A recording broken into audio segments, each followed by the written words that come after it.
Burp.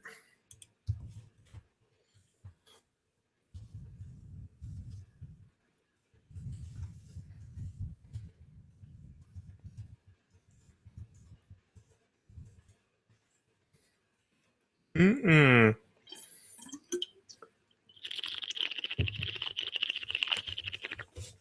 Ah, yeah. Mm-mm-mm. Mm-hmm.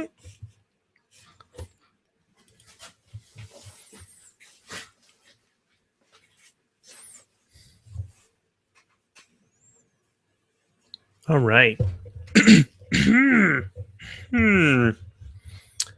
Delicious.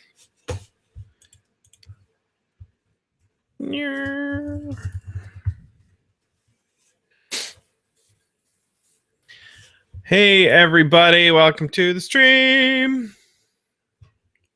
Got water today. And apparently, it's beard season. Who knew? I can't argue. Exhibit A.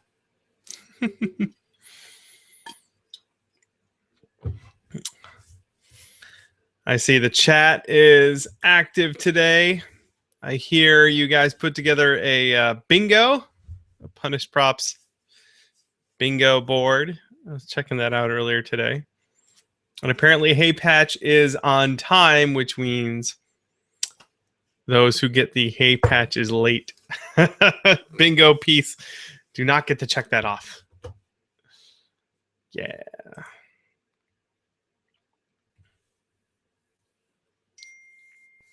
Ding. What's April got yelling at me for? Oh, there's no messages. She found robots. Cool.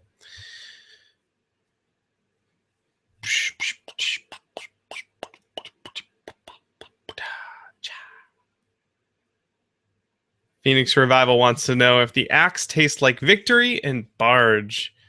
It tastes like latex rubber, which is to say not very good, because I did in fact lick the axe for the promo picture, because why not?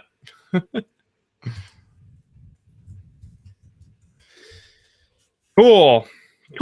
We got people piling in. Come on in, everybody. The water's great. Of course, if you're watching already, you're already in. You're already in the hot tub. You're already in the Punished Props hot tub. If I had a hot tub big enough, I'd invite all of you guys. You seem pretty okay. As it is, I have 0 hot tubs. I don't have any. I had a hot tub growing up, and it was freaking sweet, especially living up in the great white Northeast. The winter was when we would actually use the hot tub the most. Cool. Wow. Look at all you guys piling in. We got all the regulars in there. I see Bio Cosplay. I see Hey Patch. I see It's Kiwi. I see Lon. I see Lord Prius. Monk. Phoenix Revival. Rocket Man Props. Whole bunch more. You guys are great. I'm still kind of blown away you guys show up for this thing every week. All right. Cool. I'm about ready to get started. I hope you guys are. Hold on to your butts. Doing it all old school today. What's that sound? Why?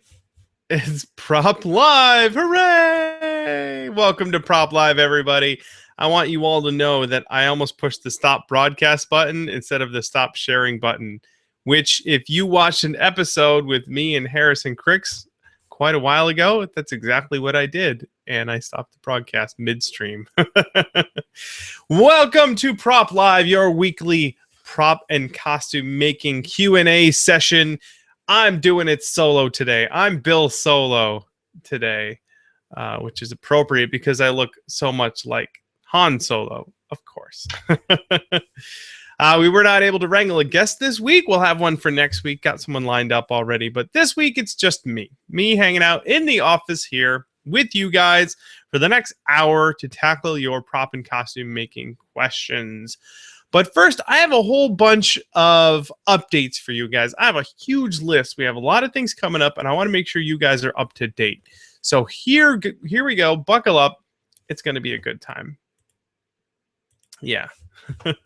Rocket Man Prop says I should probably rebind that key further away. They should have the stop broadcast button needs to have like a, are you sure you want to stop the broadcast? All right, first things first, for those of you in the Pacific Northwest, like we are up here in Seattle, in a couple weeks, February 20th, that weekend, is Wizard World Portland in Portland, Oregon.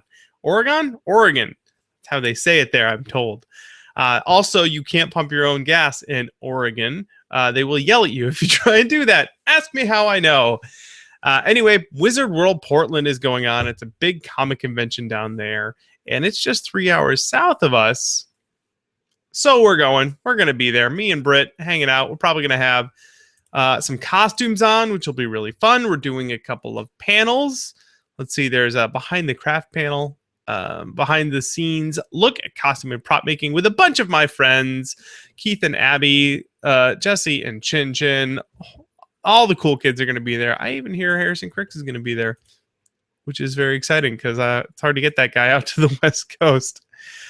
That should be really, really fun. So if you're in the Pacific Northwest, if you're going to Wizard World Portland, we may do a meetup or something. I don't know. Obviously, follow me on Twitter for information about that. But yeah, come say hi, find us, look for probably Shax. I imagine Shax might make an appearance with the with his pet goblin, Vex Goblin. Look for us there. Go to our panel. It's February the 20th. That's Saturday at noon, Behind the Craft. That'll be really fun. I'm excited. I haven't gone to very many conventions down in Portland, so I'm stoked to see what they've got going on down there. I have been to Rose City Comic Con, which is pretty neat. So let's see what Wizard World has to bring. I've been getting a lot of messages from you guys on Facebook and Twitter saying, Bill, when's that new book coming out? Well, I'm here to tell you soon. And I know I've been saying soon a lot, but that's the Jade Rabbit that I made for the book, and that's the axe that I made for the book. And as you can see, they're done, which means I finished those parts of the book. And Brittany is doing the layout right now. She's trying to get it done before we go to Florida this week. Once that happens, we'll go to the printer, see how long that's going to take, and get it out to your hungry faces. So that's happening extremely soon. Trust me, I want to get that book out to you guys as much as you want it out to you. So that's coming up really, really soon. And obviously, follow us on all the social media places to keep up with that. Rocket Man Props wants to know if we'll be headed to Emerald City Comic Con this year. Yes, we will. I believe I'm going to be on a couple of panels. I'm going to have to figure all that out, write it all down at some point. I'm not a guest this year, I don't think, unless they emailed me and I didn't get it. But we will be there. We're going to be mostly just hanging out and having a good time at our local convention, trying to see all our friends who are visiting. So that should be really fun. So again, cosplay up here in the Pacific Northwest. Looking good. Seattle and Portland. Taking names. Kicking butts. You know it.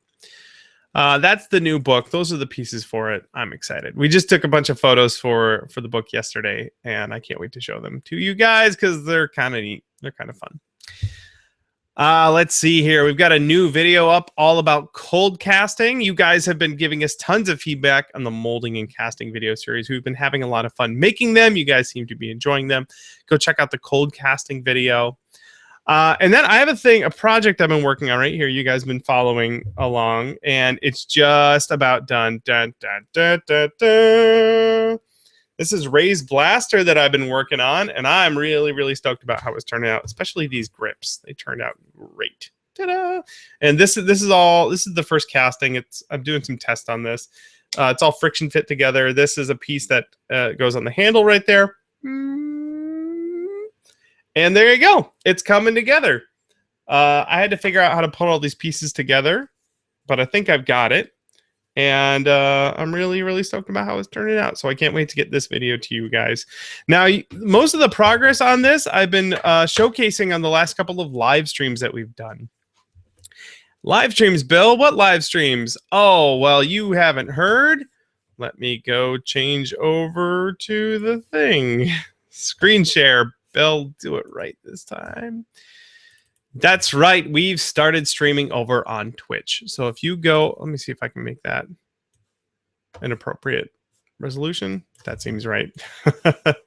Anyway, twitch.tv/punishedprops is where that's going to happen. Obviously off air right now because we're streaming on Google Hangout right now, but we're going to be switching everything over to Twitch here pretty soon. So make sure you go over there and give us a follow.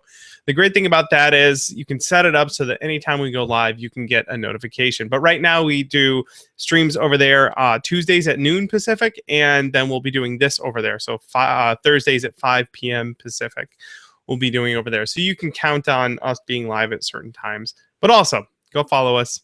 Get notifications. You'll know when we go live in case we like jump on the live stream all impromptu. You won't miss it. What else? I got a whole bunch more stuff, more updates for you guys. Buckle up. Oh, and speaking of live streams, we won't be doing it next Tuesday because we'll be in Florida. I'm sorry. But I do have an extra video going up on the YouTube channel. Hopefully you guys will enjoy that. Hopefully it'll settle your hearts because you're missing the live stream. But we will be doing this show on Thursday again because we'll be back. We're doing a whirlwind trip through Florida the beginning of next week to hang out with the family.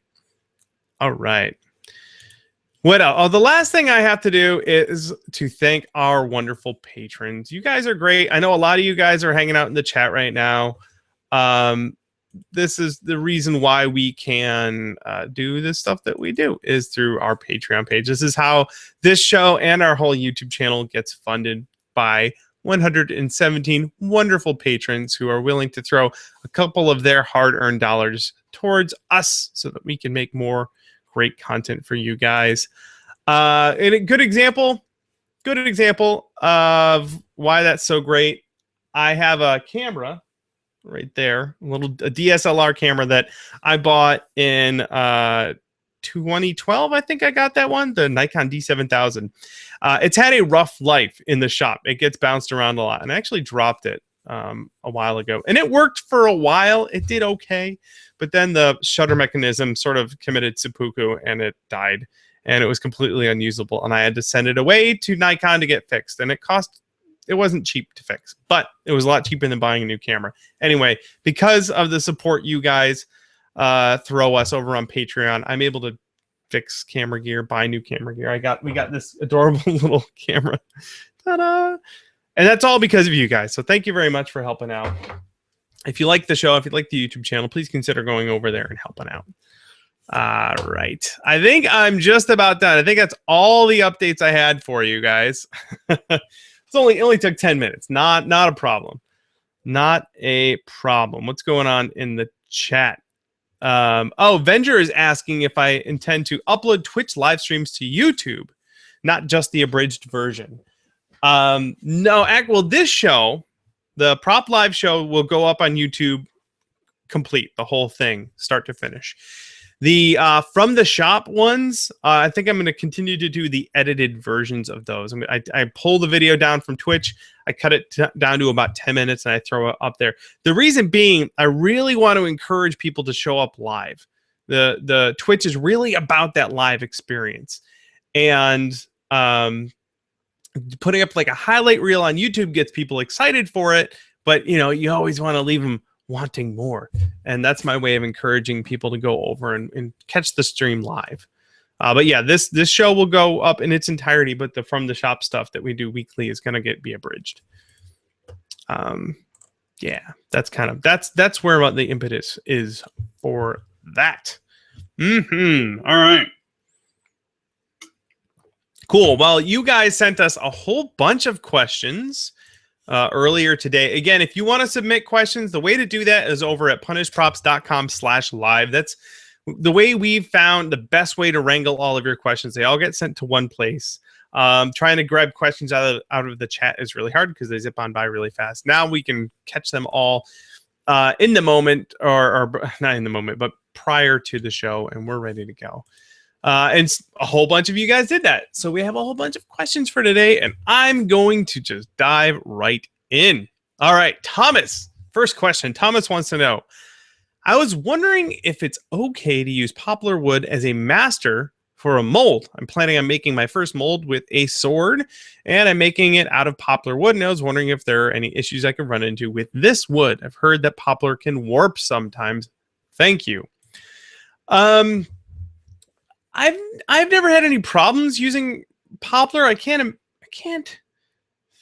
think of a time when I've used it for mold making in particular. I like using MDF because you don't have to worry about a wood grain for it. With poplar, it could be that if it gets wet in some way, it may warp or twist, or if moisture in the air could affect it, it may warp or twist before mold making. I don't know. That's why I use MDF, because it doesn't suffer from any of that. Or if you can get your hands on it, LDF is even better. And even better than that are things like Sintra or PVC foam or high impact styrene. Those plastics suffer from none of that. They don't soak up water at all, whereas MDF totally does.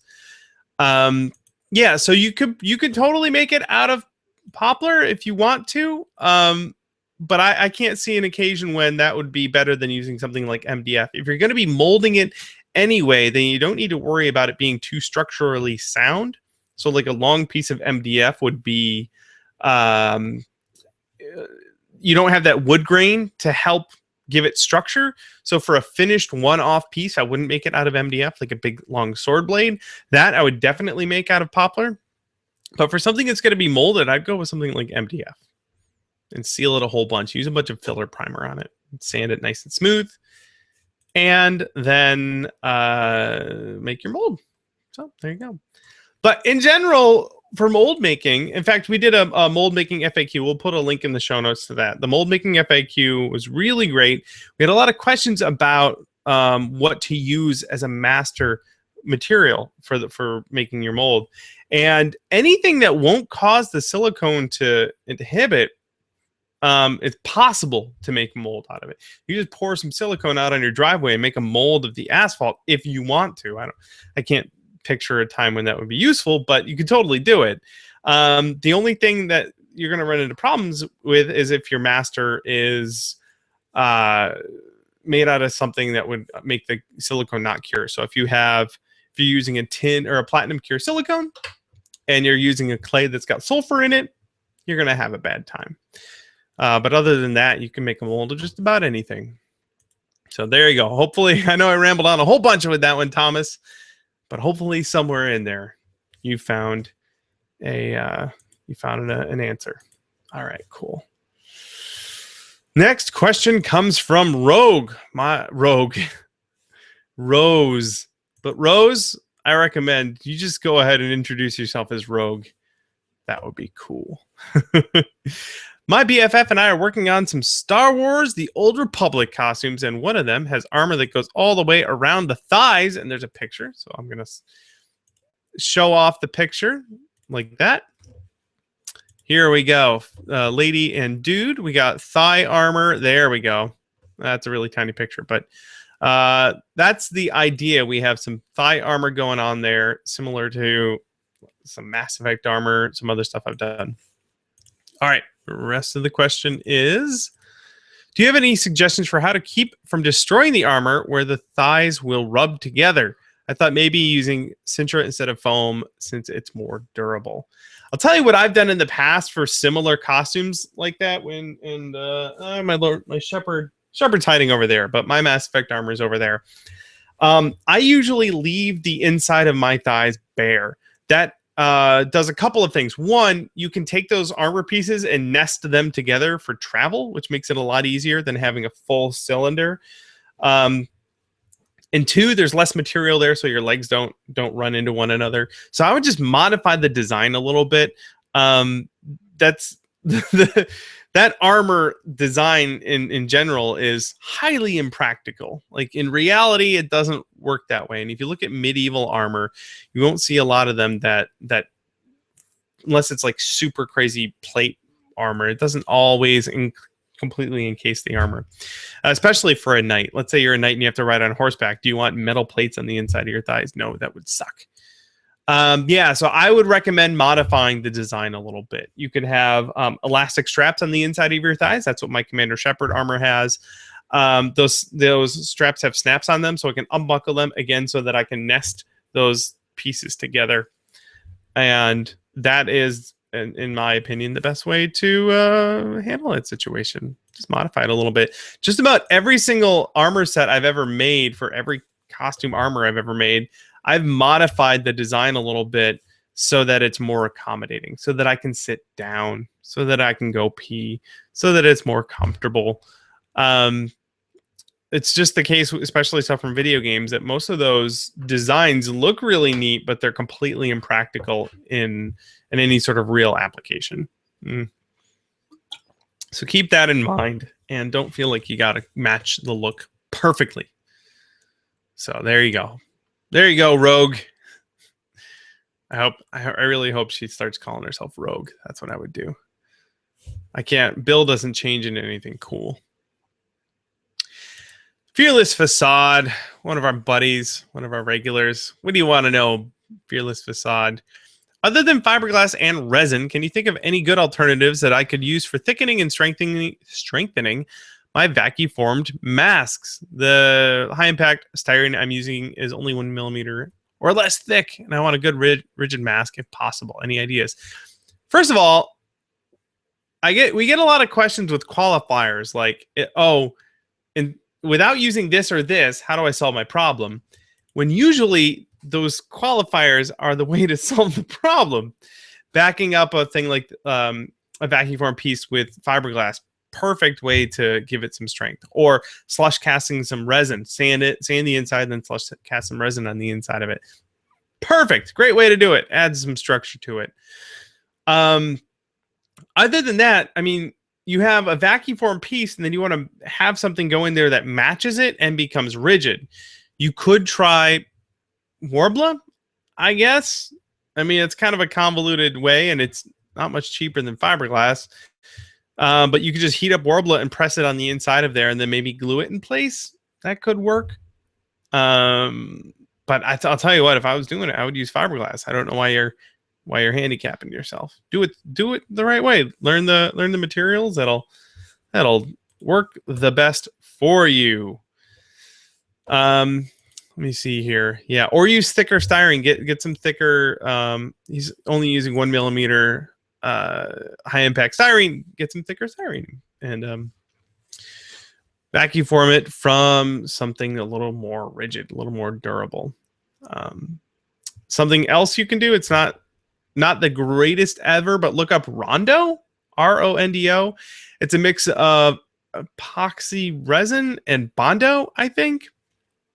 I've seen people use that. Basically, you mix it up and it becomes kind of a slurry that you slush cast on the inside of something. People use that to back up the support of your Pepakura models. So you make a Pepakura helmet, let's say, and then you Rondo the inside of it. That'll give it a lot more structure on the inside. But again, look into fiberglass. It's not that expensive. They sell it at the hardware store. All right. Good luck with that, Fearless Facade. Don't limit yourself. Get out there. All right. Whoop. Let's see here. Bud Livingston 360 says, I plan on using some kind of clear resin in this build. Oh yes, this one. This one looks pretty good. Let me screen share the thing. Perp. Yeah, this is an Omelon rifle, and they have these bubbles on the side here that are filled with some sort of liquid. Obviously, you need to have liquid bubbles on your scout rifle for some reason. And I know Bud was asking me some questions about this earlier. A couple weeks ago on the old internets, and my buddy Terry over at Vector Sigma Creations made a very similar gun. So I just want to bring that up to show you guys. There we go. Another Omelon gun, another design, and there it goes. And it's cool. Now he didn't put the liquid in them. He vacuum formed these pucks on the side. They're clear domes. probably vacuum formed from something like PETG plastic. You didn't put the liquid in them, but you could totally backfill that with some sort of clear resin with maybe some colored tint in it, which would be really cool. In fact, we have one right here. Whoops. I do. I just can't pick it up. Yep, come on, fingers. There you go. Here's the hearthstone symbol, and this was cast out of smooth cast 325, and we added pigment to it. This is Ignite fluorescent blue pigment from Smooth On, and we'll have links to these in the show notes, obviously. Yeah, so this was cast in there, and you've got a really cool looking finish on it, and it is like semi-transparent. You can totally see through parts of it. In fact, if I put a light on it, like so, you can see that the light totally goes right through there. Yeah. So that's a really good solution. Now, here's your problem. Because this is semi-transparent, any bubbles in this resin, you're going to see them. So you got to consider looking into a pressure pot, which is how we got this to look so nice and bubble-less. No bubbles. Yeah. So Smooth Cast 325, Ignite Blue Pigment. That's almost exactly what you need. Now, getting it to fill in your dish, your vacuum. I would vacuum form the pucks out of PETG plastic first, and then filling them up. Like you maybe put a cap on the back of it, and then fill it up from the back. Maybe drill a hole and fill it almost all the way with resin. That might do it. You're gonna have to. This is the sort of thing you're gonna have to do a little trial and error on. I can't tell you exactly how it's gonna work for sure. But that's in a nutshell. That's how I would recommend giving that a try. Another great thing about these resins, the Ignite resins, is that they are UV reactive. So if you were to like put some UV LEDs in there, then you would make them glow really cool. Like you can put those behind it. Yeah. So there you go. A whole bunch of information for you there. You may want to go back and just watch that whole section again. Take some notes. But there you go, bud. There's some good information for you right there. That's cool. I'm excited to see how that one turns out. I like that Omalon style of guns. I'm really stoked that Terry did one, because Terry's a wizard. Vector Sigma Creations over on Facebook. Go check him out. All right. I probably would have done one. Actually, I know Terry was going to do this gun, going to do the Jade Rabbit. And then he's like, I'll do another one. Okay, Terry. And he did, and it's awesome. All right. Skip Pro wants to know, when you draw your blueprints on Inkscape, do you use a mouse, a stylus, or a drawing pad? I'm curious what you think the easiest way to draw on Inkscape is. I've never drawn on a computer program before. I use this mouse. Ta-da! My mouse is filthy, dirty, filthy mouse. But yeah, I just have it. And this isn't even like, where is it hiding? Somewhere over here. I've got my, there it is. It's really dusty too. Oh, that's the mouse that came with my Mac. I don't use that thing because it doesn't have 2 buttons on it. And it doesn't have a scrolly wheel. And it's just, I bought a second. This is just like a $10 Bluetooth mouse I got on Amazon. That's how I draw everything in Inkscape. The great thing about Inkscape is when you draw vector lines, you don't have to get them right on the first try, not like with Photoshop. You draw out a path, and then you can go tweak all of the nodes on it to get it to look exactly how you want. So a mouse is perfect for that. I don't know that other people do it with a stylus. Some people just really like using that system, but I am not one of those people. Also, I don't have like a Cintiq or anything.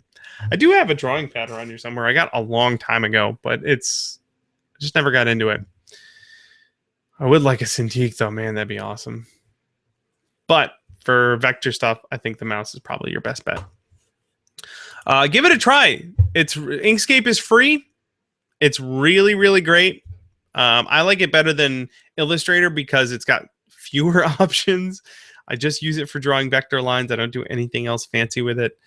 So yeah, definitely go give it a try. You just need a computer and a mouse. Thank you, C Skipro.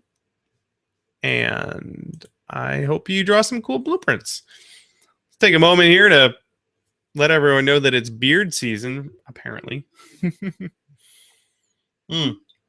Dagger Elk in the chat says, I've used my Intuos pen and touch for Inkscape. Works great. Awesome. That's super cool. I think if I had that, then I might try it. But I've been using one of these fellas here for just about, well, almost 30 years now. So ooh, pretty used to it. All right. Next one.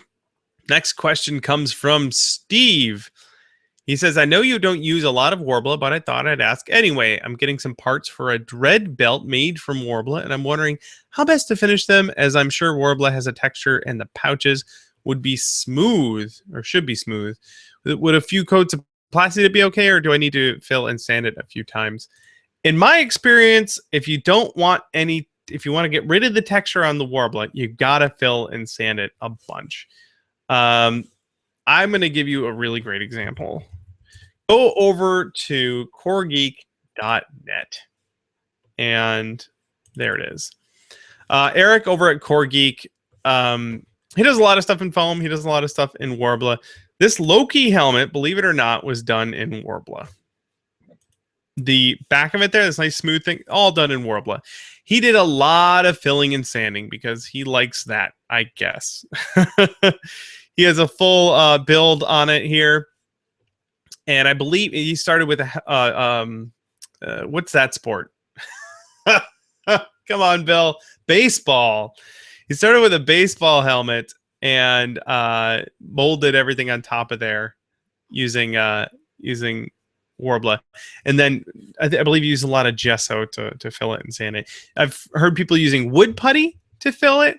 I've heard of people using a lot of different stuff to fill and sand and smooth down their Worbla. I bet XTC 3D or even Epsilon, both smooth on products. I bet those would both work really well. So yeah, I bet for your Dread belt stuff, you're gonna have to go in and fill and sand it a whole bunch. If you're making belt pieces, I wonder. Let's see, Dread 2012. I'm curious what it looks like. I want to double check this right now. Let's see, Dread belt things. Tell you what, here, check this out. I'm gonna bring up a picture. There's the belt buckly type stuff. Now I see a lot of leather on there. I see this was probably cast out of something. The buckle. There's leather there. But these parts right here, I'm guessing those are the parts that would be made out of Worbla. However, let me see if I can get this right. Yeah. What's it called? There's the material that's used for that. Kydex? Cavex? Cavex, maybe that's it. Holster material. Kydex, Kydex. Sorry, everyone, that was embarrassing. The material is called Kydex, Kydex. You can get it in that black color. Oh, here's a great picture. This is perfect. Let's make sure there's no other weird pictures up on Google image search before I share that. All right, there you go. So this is a thermoplastic just like Worbla, and it's got a little bit of a texture on there, but that's the texture that gun holsters have. I would recommend, instead of making it out of Worbla, make it out of Kydex, because that's exactly what it's for. And that's probably exactly what they used to make those pieces for the Dread movie. That stuff, you can buy it in sheets just like Worbla. You can cut it out, and then you can heat form it to just... Those things are just heat formed right on the side of a gun, so it fits it perfectly. So for your Dread belt, if you've got the gun magazines here, you can just heat form that stuff right around it, and you're good to go. Kydex. We'll have a link in the show notes. Kydex. Kydex. All right. That question came to us from Steve. Steve, when you're done with your Dread costume, like tweet a picture of me or tweet a picture to me because that movie was awesome. Let's keep this crazy train rolling. Let's see here. Sin Toxic says, can you cut EVA foam with a hot wire cutter? Normally it delivers precise cutting lines, but maybe EVA is too dense for it. I've never done that myself, but I've heard tale that you can. In fact, I'm going to find a video real quick on YouTube. This dude, let's see, King something. The King of Random. And his name is Grant Thompson, the King of Random. He built a what he calls the Styro-Slicer, and there's an ad, but it's a hot wire cutter. You can use it he uses it for styrofoam. People use them for making packaging materials. Here we go. Let's just do the screen share thing over there and do that. He's got this super duper cool thing. He's cutting these pieces out of styrofoam. He makes little plain things. That's great, Grant. Yeah, check that out. It's just a hot wire cutter, and he shows you how to make it. So you can buy these things pre-made. I know Proxon makes one. There's a bunch more, but you can also make one yourself. So we'll have a link to that video in the show notes. But if you just look up the Styro-Slicer, STYRO-SLICER, and Grant Thompson, the King of Random, go check out his channel. Of course, that video has 1 million views, so you've probably already seen it. But you can, again, it's probably good for EVA. I haven't tried it myself, but I have heard people say they use theirs. But it's also useful for a lot of other things, like especially styrofoam. So it's worth checking out. And I know you can build one of those things for just a few bucks. Cool. Let's see. That was Sin Toxic with the question. Thank you very much. That was a good one. Next one comes from Elaine. And thank you for the phonetic spelling in your name.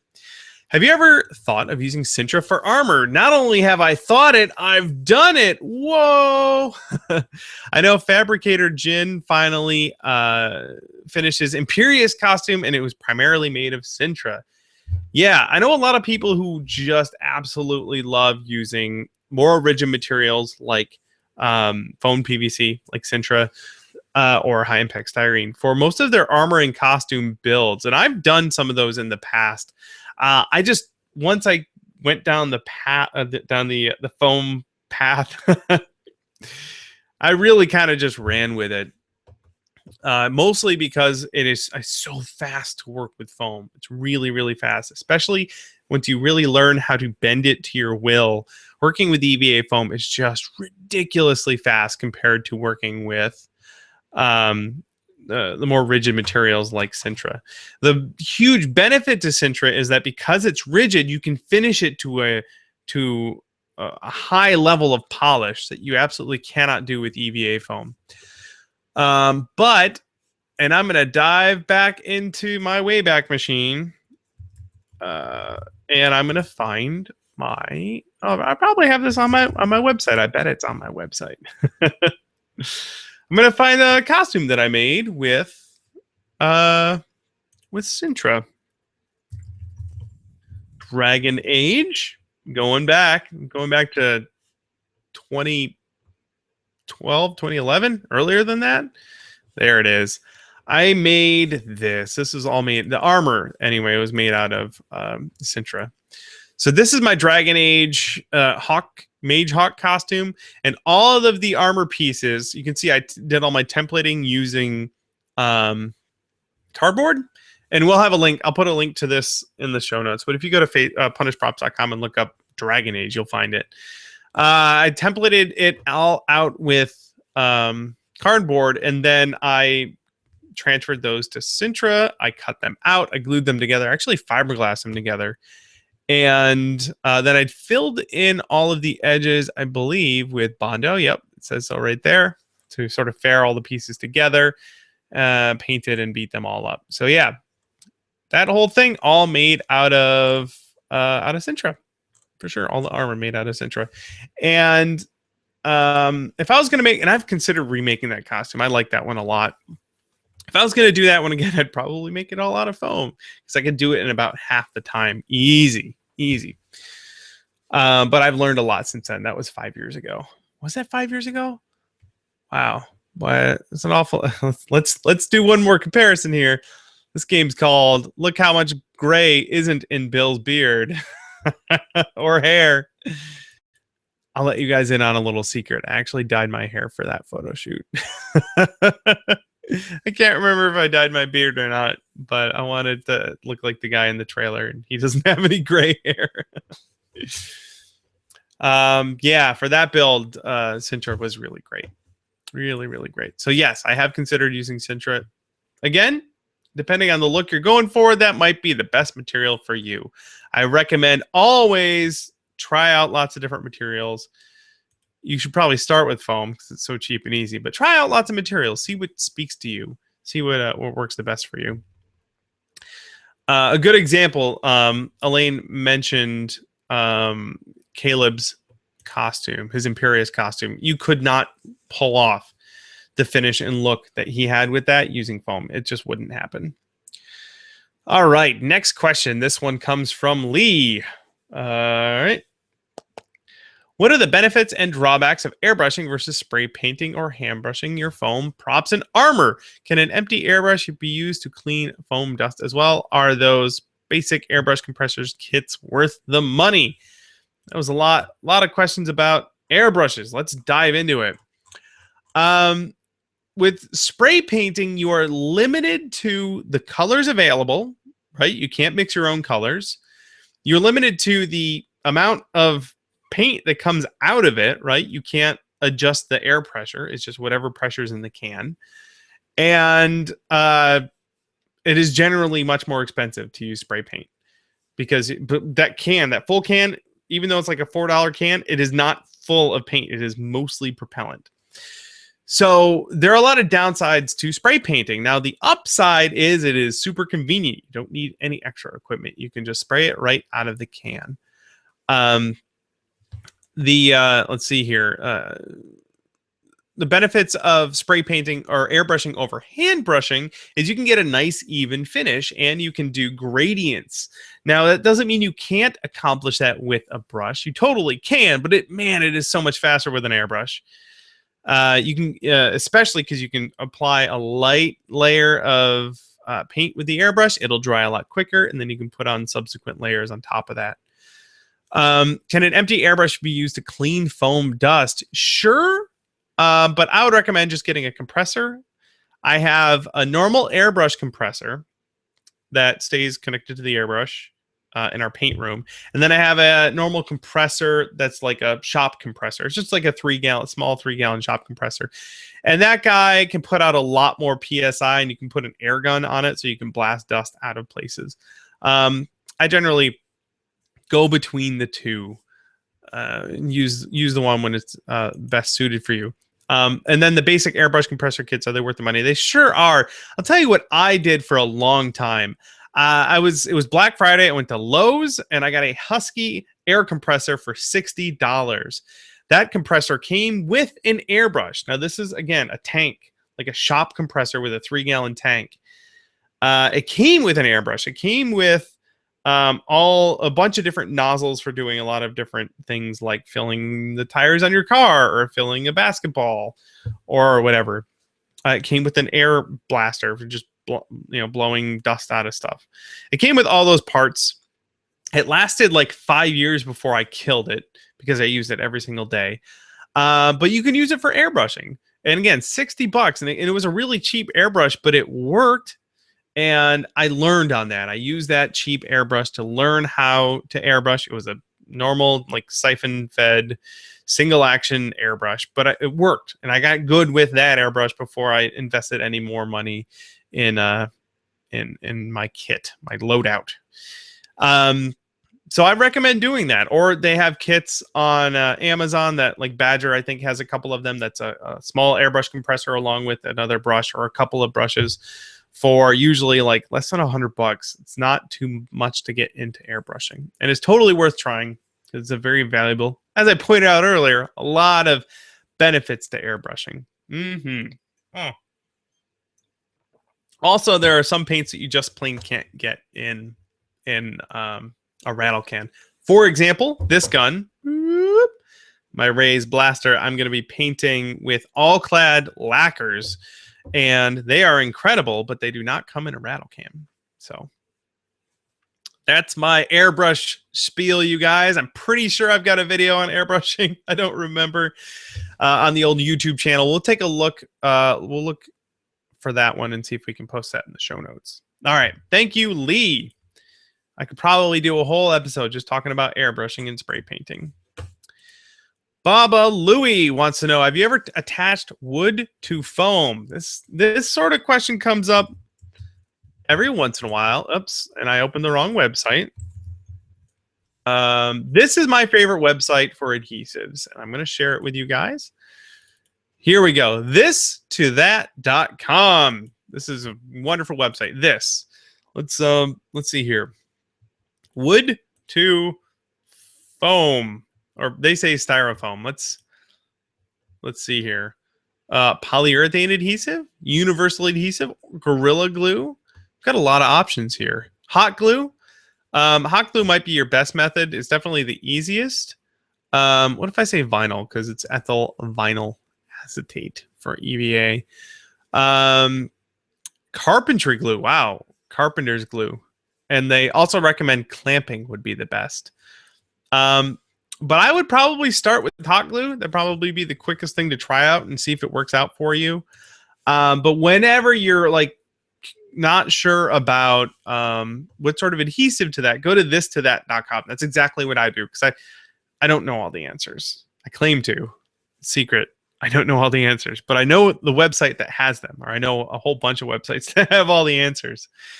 So, yeah, go check that out. And for your particular issue there, Baba Louie, then maybe try out hot glue to start. But again, do some tests on some scraps beforehand and check out that website. All right. Sandy has a question for us. Have you ever given up on a project because it proved too difficult? Also, to date, what is the most valuable tip or trick that someone else has showed you? Why is there a tag in the chat? Cow racism. From now on, cows will be referred to as milk bags. What is going on in the chat? You guys, like, when I look away for a moment, they just go crazy down there. They've just started a movement, and it's utterly fantastic. All right, I'm going to go back to the show. A project that's too difficult. Yeah, I started doing Jim Raynor's armor, his big Crazy Town armor from StarCraft 2. I spent about 2 days with a heat gun and a 4x8 sheet of Sintra, just swearing and crying before I gave up on that. Nowadays, I would obviously try and tackle that with foam because it's my favorite. But yeah, I gave up on that real fast, and then I did his civilian costume. So just normal, not super normal. He's got some weird costumey bits, but it's not giant armor. Totally gave up on that. What else? Oh, what's the most valuable tip? I can't tell you what the most valuable tip is, but I can tell you something I used just today. My buddy Xander over at ZProps was telling me about filling in small gaps or bubbles in cast urethane. He uses super glue for that, and he mixes it with baby powder to make a little super glue paste. And then that little paste can be finessed into crevices or bubbles on your castings. And in fact, it's going to be really hard to see, but some of these screws had some tiny little bubbles in there. So I scraped them out with a X-Acto knife, and then I filled them with super glue, and it bonds really well. And the making it into a paste like that means it won't dribble. You can just sort of sculpt it a little bit. And then I hit it with some accelerant, and it cured rock solid, and that can be sanded down. So that's a tip I learned from a buddy of mine that I used just today. Again, thanks to Xander over at ZProps. And I believe I learned that on an episode of Prop Live when Xander was a guest. So yeah, that was super cool. Some of you guys are probably there for that. All right. Thank you. Thank you, Sandy. That was a good question. Let's see. We have about 15 minutes left and a handful of questions left. So I'm going to start digging through them. In fact, yeah. But first, I need another sip of my beverage. Looks like the chat has moved on from cows. They're talking about Destiny now. All right. Nick at Modulus Props says, when you cast with Onyx, do you use a pressure pot? I always got a lot of little bubbles in my Onyx cast, making it difficult to get a nice polished finish. So here's the deal with Onyx. Onyx fast. All right. Onyx is this stuff, what I use for these. Boop. And it cures jet black. So compared to this gun, which was cast with Smooth Cast 300 with black dye in it, believe it or not, I put black dye in there. The 300 cast pure white. So this thing turns a light gray. Onyx, on the other hand, does cure jet black, which is fantastic if you want your pieces to look jet black, just like these handles. The challenge with Onyx fast, it's both good and bad. A couple things. Onyx is great for slush casting, but I wouldn't use it for the first layer. The thing is that Onyx resins don't always just cure on a straight line where they just cure more over time. Onyx kind of kicks to an early gel-like state really fast, and then it hangs out there for a while, and then it cures all the way, which makes it really great for slush casting, because it's when it's in that gel-like state, it sticks to vertical surfaces really well. The bad thing about that is you mix it up, and then you got to pour it in your mold right away if that's the first layer. So like these guys here, I poured it right directly into the mold. Because once it's in that gel-like state, it will not want to go into nooks and crannies and all the detail parts on your gun, and it'll leave little bubbles in there, which means you have like 20 seconds maybe to mix and pour the resin.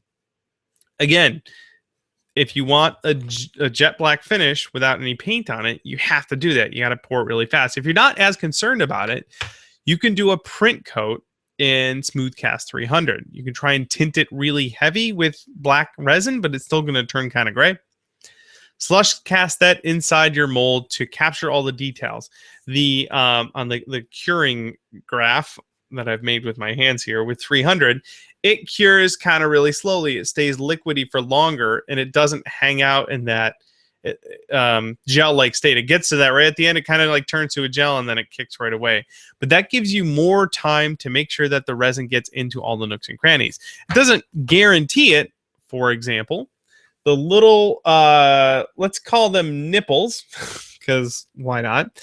The keys on the inside of these security bolts that it refuses to focus. That's not going to happen. Anyway, there's these little nipples on the inside of there.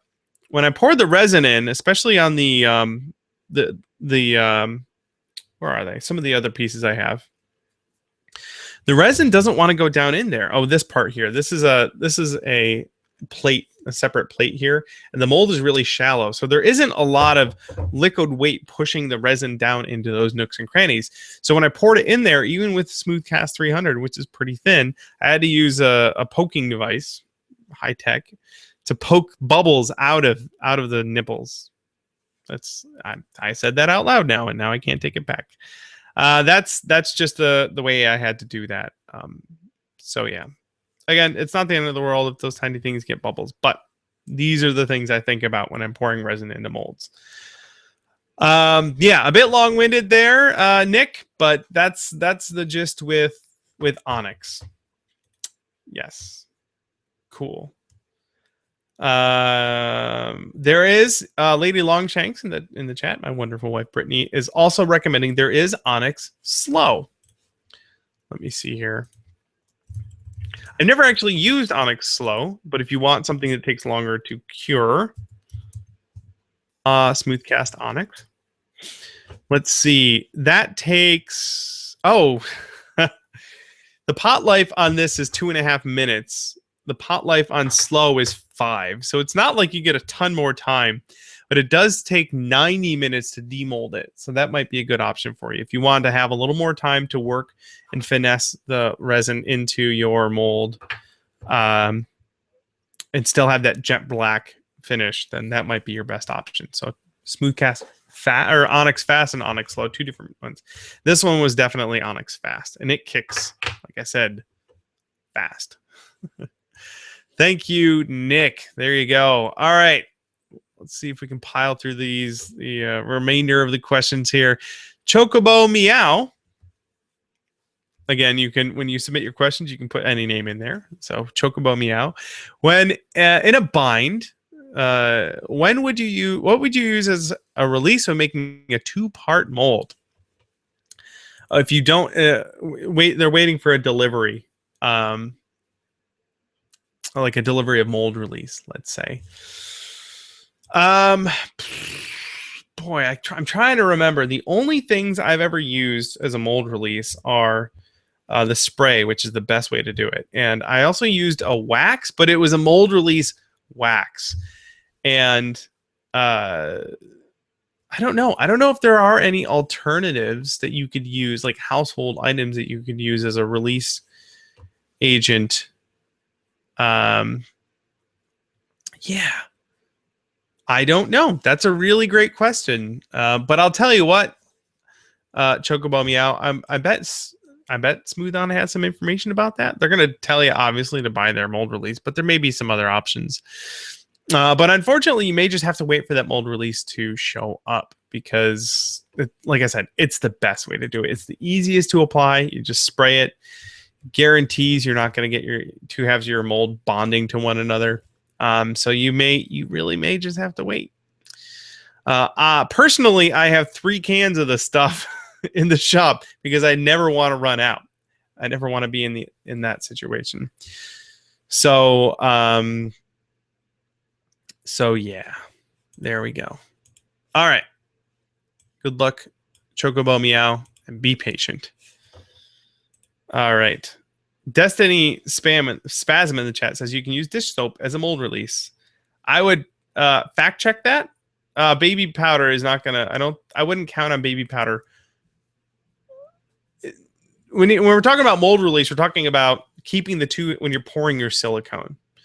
And I use that baby powder for mold release for casting pieces, but for keeping the two halves of the mold apart.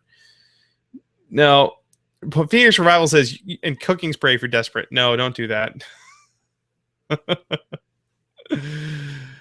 Oh my goodness. This is a conversation that's probably going to have to be taken offline. Straight latex glue. There's a lot of opinions about that. I can personally say I've never done anything other than mold release wax or mold release spray. But there are a bunch of people in the chat saying they have a lot of different options. So anyway, it's worth investigating, but I would say the best thing to do is to wait for your mold release to show up. Dagger Elk has a question. Are there any ways to seal foam armor other than standard Plasti Dip or latex? Well, Dagger Elk, if you read my book, which is, I don't have a copy. Where'd they go? Da-da-da. If you read Foamsmith, How to Create Foam Armor Costumes by Bill Duran, available on punishprops.com, we have a variety of ways to seal foam, including not sealing your foam. So the gun right here, I did not seal that with anything except for lots of Krylon Fusion spray paint. So it depends. Now that will bend and crack, but it's a gun. I'm not going to flex it. You can use things like PVA glue, like Mod Podge, which is another option out there. You can use, what do you say, Plasti Dip or latex. Yes, those are both really good. Mod Podge. What other ones? Not sealing it. There's a bunch of options out there. Latex is my favorite. This axe was done with latex. Absolutely my favorite. Totally worth investing time into all of that. Time and money into getting a good setup for using latex. If you plan on doing a lot of foam fabrication, it's so worth it. So there you go. Dagger Elk. Hopefully you've got some options. Lady Longshanks put a question in there. I guess she gets to do that. What PSI do we use for spraying latex with the critter? Craft Access wonders if a 50 PSI oilless compressor is strong enough. It totally is. Totally. I don't think I ever go over 50 PSI when spraying with the critter. I know the critter says, like, if you look up the the description of the critter. I believe it says it needs more than that. Let's see here. It says compressor mounted spray gun requires 3 CFM at 90 psi. Not for spraying latex. You can spray that at like 20 or 30, like between 20 and 40 probably. But yeah, 50 psi compressor would totally work for you. That's what I do. Oh yeah. And we got another one in there. Venger wants to know, with all these questions thrown at you about prop and cosplay, building, and techniques, I thought I'd ask you something personal instead. Oh, good. We can end on this then. To show that we appreciate you for more than your prop-related info you provide us. Great. You guys, not only do you like me for my brain, but you like me for my dashing good looks. I know. The question is, do you sock, shoe, or sock, shoe? I don't. I put my socks on way before I put my shoes on. So it would be weird to wait to put that second sock on until I have the first shoe on. So I guess that makes me sock, shoe. There you go. Good thing you guys are asking the hard-hitting questions today. Cool. That's all the questions we had for today. Again, if you guys are watching live and you want to throw your question at us, go to punishprops.com/live. We have a form there to submit your questions. You can submit them at any time. But I will say that after every week, we clear that out so that we get new questions in every single week. So yeah, go to punishprops.com/live to submit your questions. And you can do that at any time. And I'm playing with my toy gun. I'm really excited about this. Really super stoked about this gun. Yay, space guns. And that's it. Like I said, next week we will not do a live stream from the shop on Tuesday because we will be in Florida and hopefully it'll be very warm there. But we will have an episode of Prop Live Q&A on Thursday at the regular time. We'll have a guest for that. I hope most of you guys show up. Thank you all for bringing such wonderful questions. I know I say this a lot, but like the audience in general, like on YouTube, can be kind of hit or miss. You guys are great. You always bring wonderful stuff. You're always super fun and chatty in the chat. And you guys are great. So thank you again so much for hanging out with me this hour this week. We'll see you again next week. And until next time, I don't know. I need a good sign up. Until next time, remember, it's beard season. Bye, everybody.